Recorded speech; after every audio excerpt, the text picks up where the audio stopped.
face à face à Monsieur Laurent Sokoko. Laurent Sokoko, Double King, mesdames et messieurs. On est en direct. Double King avec Laurent Sokoko, mesdames et messieurs. On est en direct. Toujours avec le travail. Merci à Laurent Double King, merci. Merci à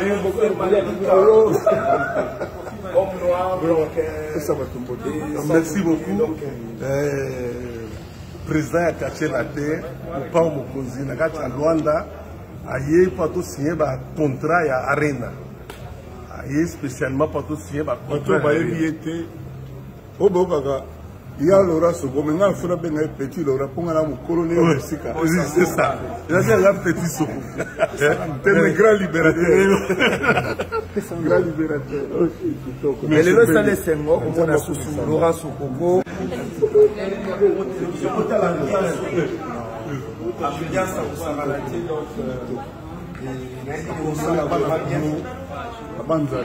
30 jours après un jour de Senghor. Kofi Olomide.